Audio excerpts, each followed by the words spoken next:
Assalamualaikum warahmatullahi wabarakatuh. Selamat sore, salam sejahtera untuk kita sekalian. Salam, Om Swastiastu, Namo Buddhaya, salam kebajikan, salam bahagia, salam sehat, rahayu. Rekan-rekan media, pada sore hari ini kami akan memberikan beberapa update ya terkait dengan penanganan perkara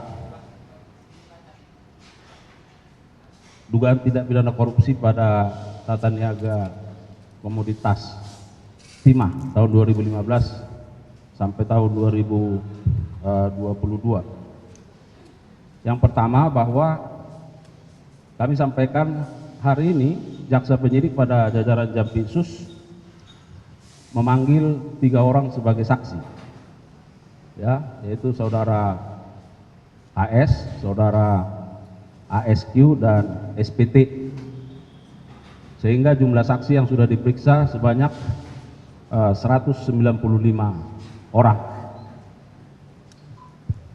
Pemeriksaan terhadap ketiga orang saksi ini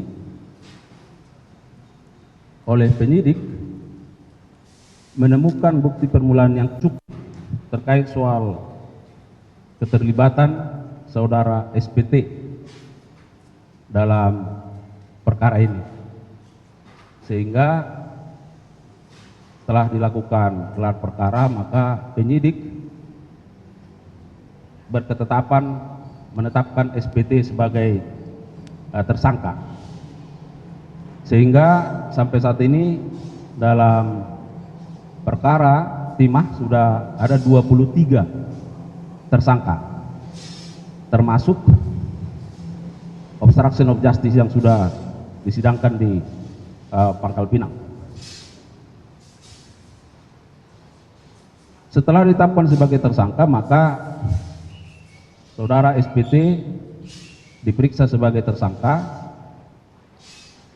dan sesuai dengan hukum acara kita pada pasal 21 KUHP, berdasarkan alasan-alasan objektif dan alasan-alasan subjektif terkait dengan penanganan perkara ini, maka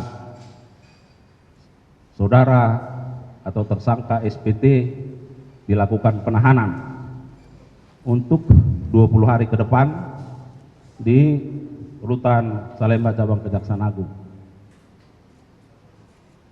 Peranan dari SPT sebagai PLT, Kepala Dinas SDM pada Provinsi Bangka Belitung Januari 2020 sampai Juni 2020 melakukan persekongkolan terhadap berbagai pihak dalam rangka penyusunan RKAB, rencana kerja anggaran dan biaya dan belanja, ya, dan juga tidak melakukan pengawasan, evaluasi terhadap RKAB yang diusulkan. Ini soal update yang pertama. Nah, ini nih kasus posisinya. Jadi pada tahun 2020 SPT selaku PLT Kepala Dinas Energi dan Sumber Daya Mineral SDM pada Provinsi Kepulauan Bangka Belitung secara melawan hukum, ya, telah bersekongkol. Nah, tadi kan ada bersekongkol dengan oknum PT Timah untuk menyetujui RKAB meskipun tidak sesuai ketentuan, ya. Kemudian tersangka ini juga dengan sengaja tidak melakukan tugasnya, yaitu apa? Pembinaan pengawasan terhadap RKAB itu, ya, dan tidak melakukan evaluasi pengawasan pemegang IUJP, izin usaha jasa pertambangan, ya, kan ada beberapa IUJP itu yang apa namanya, yang mengusulkan itu seolah-olah, ya kan.